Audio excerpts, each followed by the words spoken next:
اعوذ باللہ من الشیطان الرجیم بسم اللہ الرحمن الرحیم الحمد للہ رب العالمین والصلاة والسلام علی سید الانبیاء والمرسلین وعلی آلہ الطیبین الطاہرین المعصومین ولعنۃ اللہ علی اعدائہم اجمعین من الآن الی قیام یوم الدین۔ ہمارا جو ٹاپک آف ڈسکشن تھا، جو لیکچرز کا ٹاپک تھا، وہ گناہان کبیرہ میں سے سب سے بڑا گناہ شرک کے بارے میں تھا، اور اس کے بارے میں کچھ مطالب وہ رہ گئے تھے بیان کرنے سے۔ تو جو اطاعتیں وہ اللہ تعالیٰ نے وہ واجب کی ہیں، جو اطاعتیں اللہ تعالیٰ نے رکھی ہیں، اس کے درجات رکھے ہیں کہ اللہ تعالیٰ کی اپنی اطاعت وہ سب سے بلند ہے، کہ سب سے زیادہ اہم ہے، اور اس کے بعد رسول کی اطاعت، اور اس کے بعد اولو الامر کی اطاعت امام معصوم کی، اور اس کے بعد فقیہ عادل کی اطاعت، اور پھر والدین کی اطاعت، اور اسی طرح ان اطاعتوں میں سے ایک وہ شوہر کی اطاعت بھی آتی ہے۔ تو مستحب اخراجات میں بیوی کا شوہر سے اذن حاصل کرنا ضروری ہے، اگرچہ وہ اپنے ذاتی مال سے ہی خرچ کیوں نہ کرے، اور بیوی کی نظر اسی شرط پر صحیح ہے کہ شوہر اسے اجازت دے دے۔ البتہ واجبات، مثلا واجب حج و زکوٰۃ و خمس، بلکہ قریبی رشتہ داروں اور ماں باپ سے نیکی کرنے کے بارے میں شوہر سے اذن لینا لازم نہیں، بلکہ وہ منع بھی کرے پھر بھی شرعاً اس کا کوئی اثر مترتب نہیں ہوتا۔ اگر کوئی عورت اپنی پروردگار کی خوشنودی حاصل کرنے کے لیے اپنے شوہر کی اطاعت بجا لائے، اگرچہ وہ اعمال مستحب ہوں یا واجب، یقیناً اس نے خداوند عالم اور رسول اکرم کی پیروی کی ہے، وہ بہترین عبادت بجا لائی۔ اسی طرح توحید ہی میں اسی کی بحث میں آتا ہے کہ ظالم حاکم کی طرف رجوع بھی نہیں کرنا چاہیے، جبکہ یہ معلوم ہو کہ فقط خدا کی عبادت و اطاعت، اور جس کو خدا معین کرے اس کی اطاعت واجب ہے۔ چنانچہ پیغمبر خدا صلی اللہ علیہ وآلہ اور 12 اماموں کی اطاعت، اور امام کے جو خاص نائب ہیں، اور بعض دوسرے افراد جن کی اطاعت شرع مقدس میں اور احکام خدا کی تعلیم کے لیے ان کی طرف رجوع کرنا واجب ہے، مگر دعوے اور فیصلوں کے لیے کہ حکام جور کی طرف رجوع کرنا اور عدالتوں میں حاضر ہونا یا ان کی درباری حمایت کرنا اسی طرح ناجائز ہے جیسے طاغوتی حکومت سے رجوع کرنا۔ ایسی عدالتوں کے ذریعے جو کچھ جو کچھ ملتا ہے وہ حرام ہے، اگرچہ وہ مال اس کا حق کے ساتھ ہی ہو۔ چنانچہ حضرت امام جعفر صادق علیہ السلام نے ارشاد فرمایا کہ اگر کوئی حاکم جور کی عدالت میں دعویٰ دائر کرے، اگرچہ اس کا دعویٰ حق پر مبنی ہو یا ناحق، بے شک اس قسم کے دعوے دار نے طاغوت، سرکش و معبود غیر خدا کو اپنا قاضی و حاکم قرار دیا ہے، اور جو کچھ اس کے حکم سے لیتا ہے وہ خالص دین سخت، دین خدا کے خلاف اور حرام ہے، اگرچہ لی ہوئی چیز پر اس کا حق شرعاً ثابت ہو۔ تو باضافہ قرآن مجید بھی حاکم جور کی طرف رجوع کرنے سے ممانعت کرتا ہے۔ فَإِن تَنَازَعْتُمْ فِي شَيْءٍ فَرُدُّوهُ إِلَى اللَّهِ وَإِلَى الرَّسُولِ، کہ اگر تم کسی بات میں اختلاف کرو تو اس امر میں خدا اور رسول کی طرف رجوع کرو، نہ کہ سرکشوں اور حاکم ظالم کی طرف، کہ بے عمل عالم پیروی کے قابل نہیں ہوتے جس طرح حق بجانب ہوتے ہوئے حاکم جور کی طرف رجوع کرنے کی ممانعت ہے، اسی طرح دینی احکام اور شرعی مسئلہ دریافت کرنے کے لیے مال دنیا اور جاہ و جلال کے طلبگار عالم بے عمل کی طرف رجوع کرنا ممنوع ہے۔ عالم دین کی شرائط کو آزاد فقیہ کی پیروی کے عنوان سے پہچاننا چاہیے۔ اگر کوئی عالم دین یا فقیہ ان شرائط پر پورا نہیں اترتا تو اس کی پیروی جائز نہیں، ان کی طرف رجوع کرنا ممنوع قرار دیا ہے۔ اور اس بارے میں دو روایتیں وہ پیش کرتے ہیں کہ دنیا پرست علماء راہ خدا کے لٹیرے ہیں۔ حضرت امام جعفر صادق علیہ السلام سے روایت ہے کہ جب تم کسی دنیا دوست عالم کو دیکھو تو اس کو دیندار نہ سمجھو، بے شک جو شخص جس چیز سے محبت رکھتا ہے اس کی حالت اور طبیعت اپنے محبوب جیسی ہوتی ہے، یعنی جس کسی کو حب دنیا ہے، دنیا سے محبت ہے، اسے آخرت سے سروکار نہیں۔ چنانچہ اللہ تبارک و تعالیٰ نے حضرت داؤد نبی علیہ السلام پر وحی نازل فرمائی، اے داؤد، میرے اور اپنے درمیان ایسے عالم کو واسطہ قرار نہ دو جو دنیا کی محبت میں مبتلا ہو، یہ تم کو میری محبت کے راستے سے روک دے گا۔ یعنی ایسا عالم تم کو بھی اپنے جیسا دنیا دوست بنائے گا۔ یقیناً ایسے علماء میری بارگاہ تک آنے والے بندوں کا راستہ کاٹنے والے لٹیرے ہیں۔ کم سے کم معاملہ جو ان کے ساتھ کر سکتے ہوں وہ یہ ہے کہ میں اپنے ساتھ راز و نیاز کا شوق و شیرینی ان کے دلوں سے چھین لوں گا کہ صرف اللہ کے لیے فقیہ ہونا چاہیے۔ کہ حضرت امام محمد باقر علیہ السلام سے روایت ہے کہ اگر کوئی علماء کے ساتھ فخر کرنے یا بے وقوفوں کے ساتھ جھگڑنے یا ریاست ملحوظ رکھ کر لوگوں کی توجہ اپنی جانب مبذول کرنے کے لیے علم حاصل کرتا ہے تو اس نے اپنے ٹھہرنے کی جگہ کو آگ سے بھر دیا۔ بے شک ریاست سرداری الگ چیز ہے، وہ اس کے اہل کے لیے سزاوار ہے، مگر اہل علم کے لیے نہیں۔ کہ عوام مقصر ہیں کہ در حقیقت وہ تمام افراد جو کہ اہل بیت اطہار علیہم السلام اور ان کی جانب سے معین علماء ربانی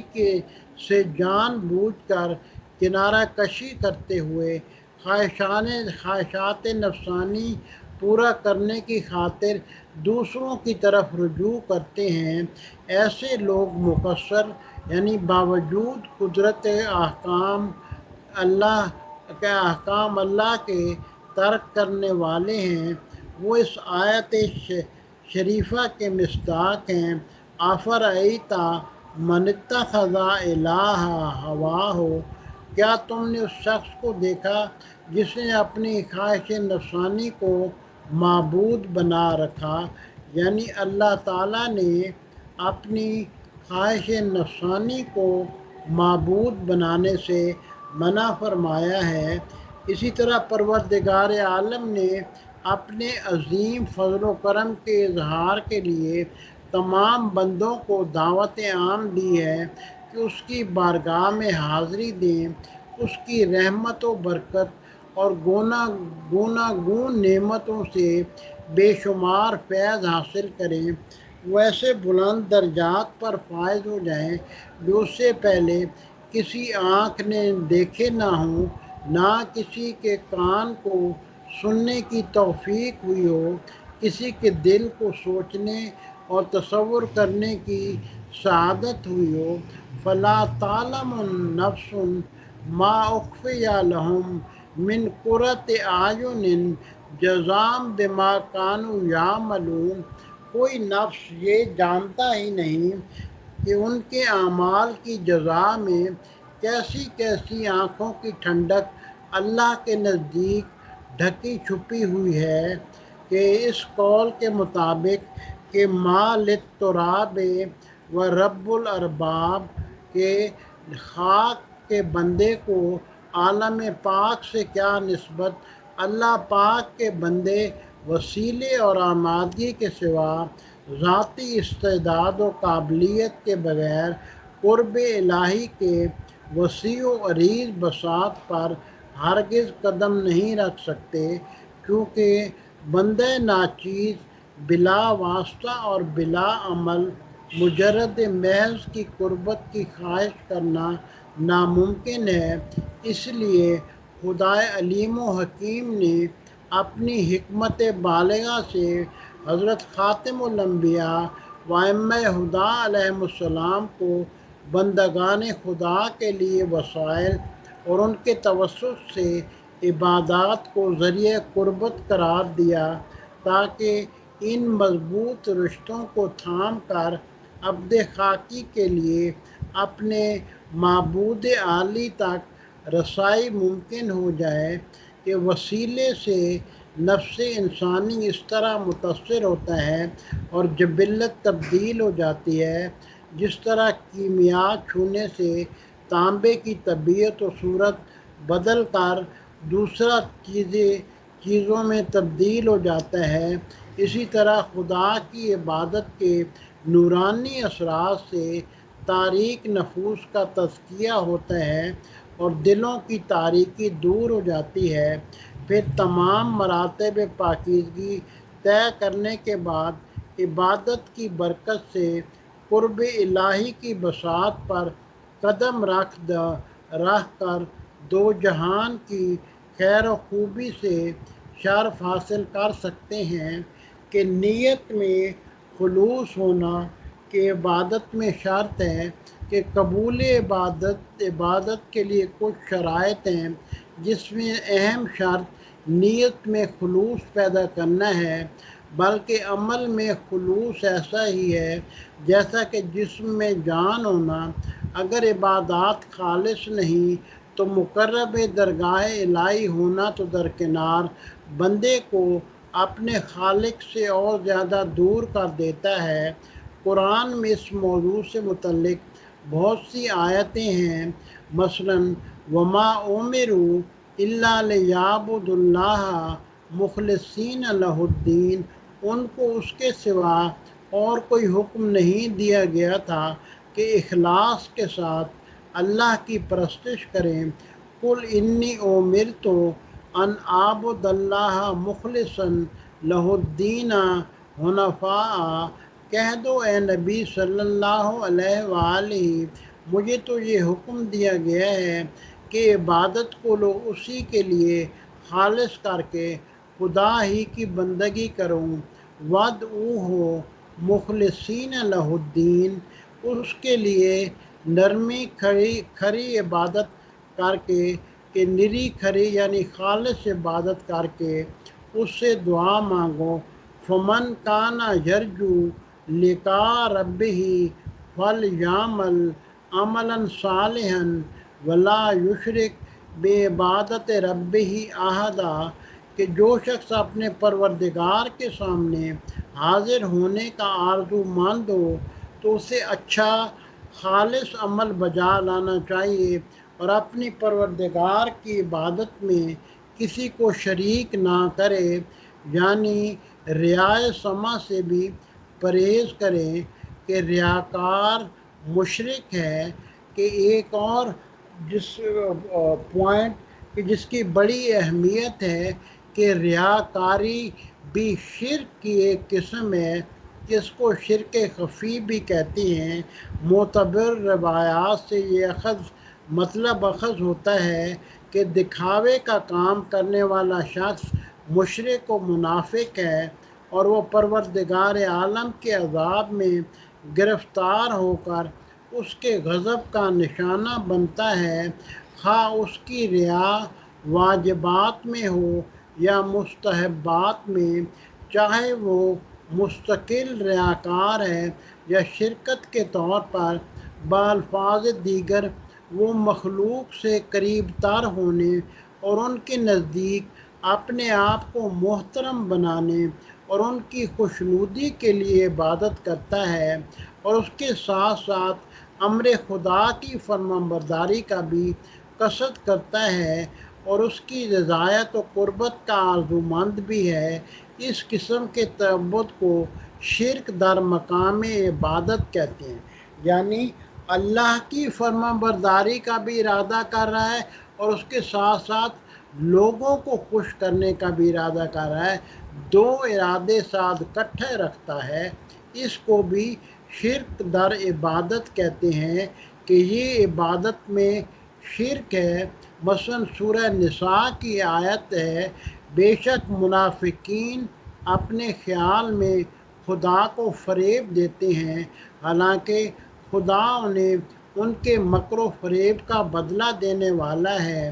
یہ لوگ جب نماز پڑھنے کھڑے ہوتے ہیں تو بے دلی اور کراہت سے کھڑے ہوتے ہیں اور فقط لوگوں کو دکھاتے ہیں اور ریا کرتے ہیں، دل سے خدا کی یاد کم کرتے ہیں۔ یہ لوگ کفر اور ایمان کے درمیان تردد کی حالت میں جھول رہے ہیں، نہ مومنین کے ساتھ ہیں کیونکہ ان کے باطن کفر سے بھرے ہوتے ہیں، نہ کافروں کے ساتھ ہیں بلکہ بظاہر مسلمان ہیں اور مومنین سے مشابہت رکھتے ہیں۔ سورہ ماعون میں فرمایا ہے، فَوَيْلٌ لِّلْمُصَلِّينَ الَّذِينَ هُمْ عَنْ صَلَاتِهِمْ سَاهُونَ وَالَّذِينَ هُمْ يَرَاءُونَ۔ سخت عذاب ان ریاکار نماز گزاروں کے لیے تیار ہے جو کہ اپنی نماز سے غافل و بے خبر رہتے ہیں، اس کو اہمیت نہیں دیتے۔ یہ لوگ اپنے اعمال کو دکھاوے کے واسطے کرتے ہیں تاکہ لوگ ان کی تعریف کریں کہ ریا کو شرک اصغر بھی کہا جاتا ہے۔ بحار الانوار کی ایک روایت ہے کہ حضرت پیغمبر اکرم صلی اللہ علیہ وآلہ وسلم نے فرمایا، بے شک تمہارے بارے میں جس چیز سے مجھے زیادہ تر خوف ہے وہ شرک اصغر سے ہے۔ کسی نے عرض کیا، اے پیغمبر اکرم، چھوٹے شرک اصغر سے کیا مراد ہے؟ فرمایا، وہ ریاکاری ہے۔ قیامت کے دن جب اللہ تعالیٰ اپنے بندوں کے اعمال کی جزا دینے لگے گا تو ریاکاروں سے فرمائے گا، کیا تم ان لوگوں کی طرف رجوع کرو جن کی خوشنودی حاصل کرنے کے لیے دنیا میں نیک اعمال انجام دیے تھے، انہی سے اپنے اعمال کا صلہ لے لیا کرو۔ کیا ان سے صلہ ملنا ممکن ہے؟ ہرگز نہیں کہ ریاکار صرف اپنے آپ کو دھوکہ دیتا ہے۔ بحار الانوار کی حدیث ہے، حضرت رسول اللہ صلی اللہ علیہ وسلم سے کسی نے پوچھا کہ قیامت کے دن نجات کیسے حاصل ہو؟ فرمایا، نجات اسی میں ہے کہ اللہ تعالیٰ کے ساتھ دھوکے بازی نہ کرے۔ بے شک کوئی اللہ کو دھوکہ دے تو خدا اسے دھوکہ دیتا ہے، یعنی اپنی تدبیر اس کے خلاف کرتا ہے، یعنی اسے دھوکے کا بدلہ دیتا ہے اور ایمان اس سے چھین لیتا ہے۔ اگر وہ شعور رکھتا ہے تو دھوکہ اپنے آپ کو دیتا ہے، نہ کہ خدا کو۔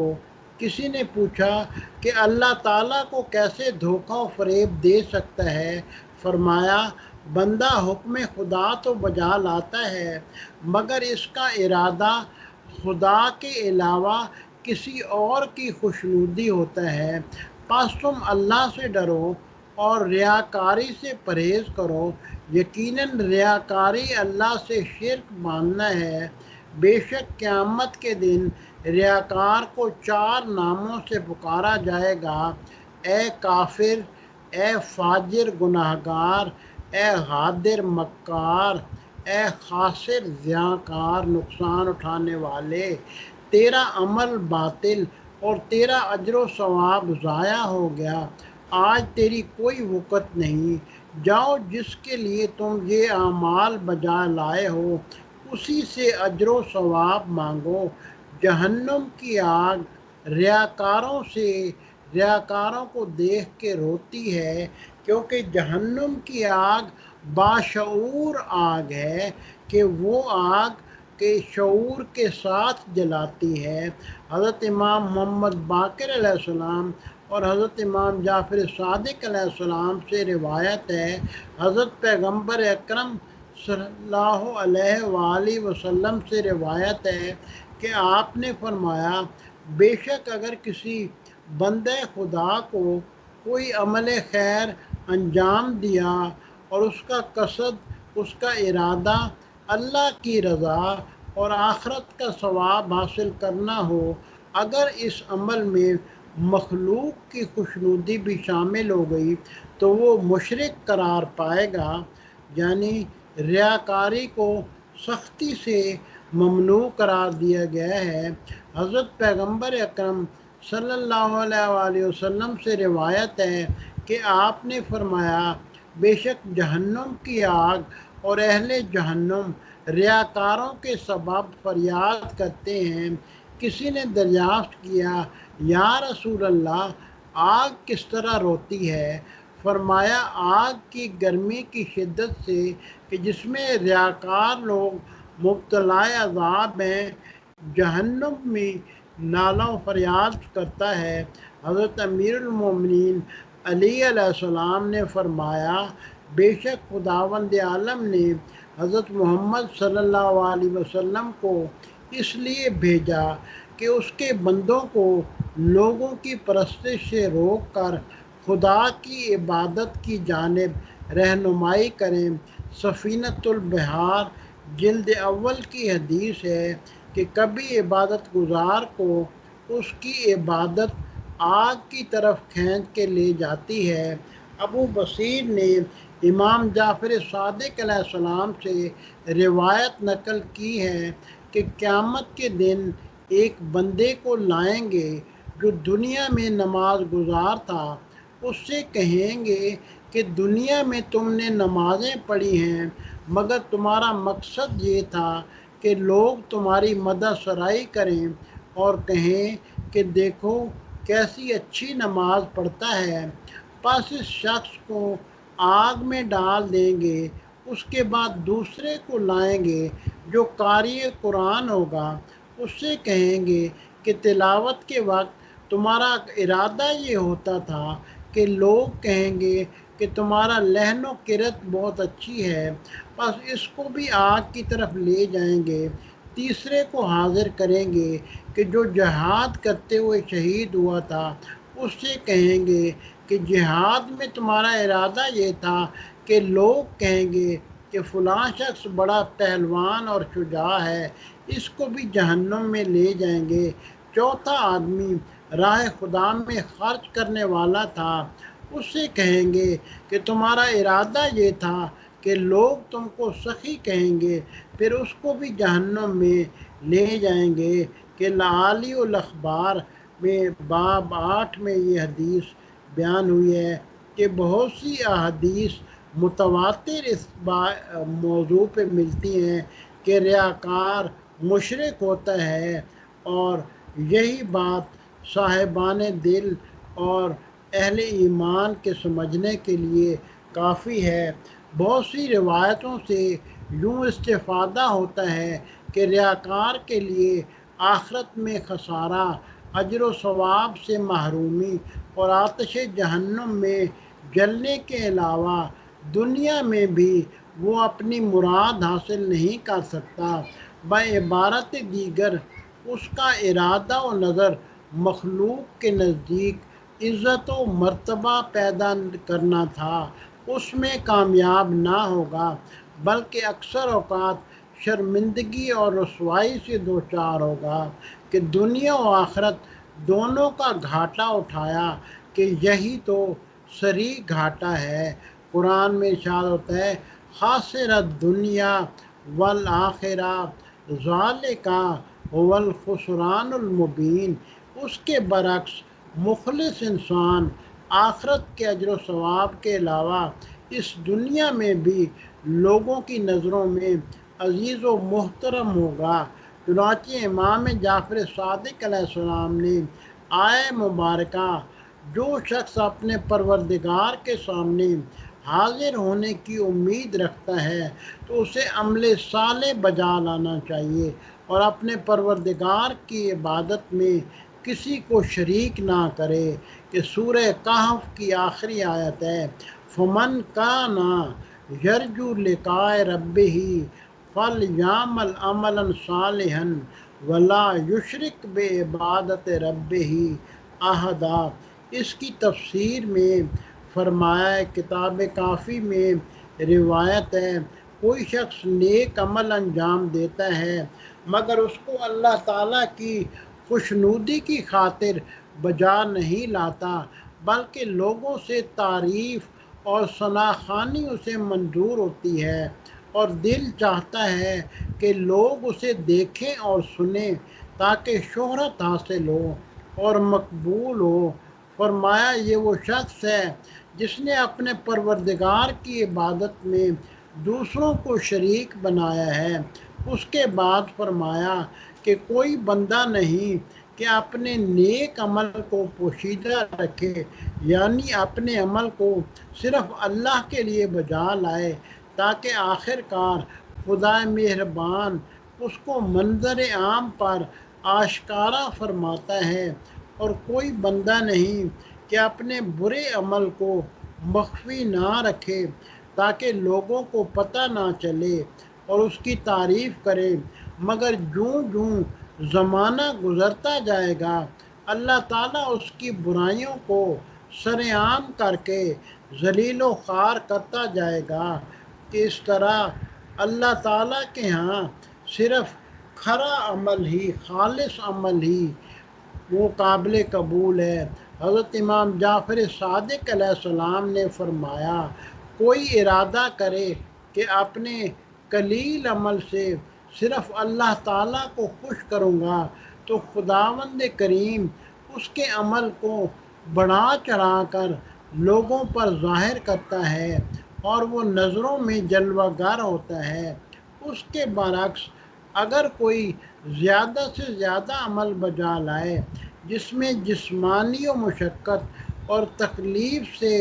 خستہ ہوا ہو اور شب بیداری سے تھکاوٹ ہوئی ہو، مگر اس کی نیت لوگوں سے مدح و ثناء حاصل کرنا اور داد لینا رہا ہو، تو خداوند عالم اس کے کثیر عمل کو چھوٹے سے چھوٹا کر کے منظر عام پر لائے گا اور کانوں تک پہنچا دے گا، یہاں تک کہ لوگ اس سے نفرت کریں گے۔ کہ فقہی نظر سے بھی اگر کوئی عبادت میں شرک جیسے گناہ کبیرہ میں پھنسا ہوا ہو اور توبہ کرنے کا ارادہ رکھتا ہو تو ایسی صورت میں پہلے حقیقی معنوں میں پشیمان ہونا چاہیے، پھر اس گناہ کو ہمیشہ کے لیے ترک کرنے کا پختہ ارادہ کرے، اور تیسرے آئندہ خالصتاً اللہ کے لیے بجا لانے کی نیت کرے۔ یعنی اولاً واجب ہے کہ گزشتہ گناہوں سے استغفار کر کے طلب مغفرت کرے، دوسرے جن عبادتوں میں ریا واقع ہوئی ہے ان کو دوبارہ بجا لائے، خواہ پوری عبادت ریا کے ساتھ ہوئی ہو یا کچھ حصہ بے ایمانی کہ عمل کی ابتدا سے لے کے انتہا تک غیر خدا اس کی نظر میں رہا ہو، درمیان میں پروردگار کی خوشنودی بھی شامل ہو گئی ہو، مثلاً کسی نے واجب زکوٰۃ خداوند عالم کی فرما برداری کے ارادہ سے مستحق کو دے دی اور اس کے ساتھ ہی لینے والے سے کسی قسم کا نفع حاصل کرنے یا نقصان دور کرنے کا ارادہ بھی رکھا، یا لینے والے کی بزرگی اور احترام کا لحاظ کرتے ہوئے پیش کیا، ان تمام حالات میں توبہ کرنے کے بعد صرف رضامندی خدا کے لیے دوبارہ زکوٰۃ دینا واجب ہے۔ نماز دوبارہ پڑھنے سے یہ فرق نہیں پڑتا کہ تمام عمل دکھاوا ہو یا کوئی ایک جز، یہاں تک کہ مستحب عمل کا کوئی جز بھی اگر ریا کے ساتھ بجا لائے، جیسا کہ قنوت پڑھنا، کہ احتیاطاً دوبارہ تکرار کرے، یا عمل کی کیفیت میں ریا داخل ہو جائے، جیسے کہ دکھاوے کی نماز جماعت میں شرکت کرے، یا پہلی صف میں بیٹھ جائے، یا اول وقت نماز پڑھی جائے، تو بہر صورت ریاکاری کی نماز باطل ہے۔ اللہ تعالیٰ سے ہمیں دعا مانگنی چاہیے کہ اللہ تعالیٰ ہمیں خالص اور ریاکاری کے بغیر عبادت بجا لانے کی توفیق عطا فرمائے، اور ہمیں اپنے خالص اور مخلص ترین بندوں میں شامل فرمائے۔ الحمدللہ رب العالمین، والصلاۃ والسلام علی سید الانبیاء والمرسلین، اللہم صلی علی محمد وآل محمد۔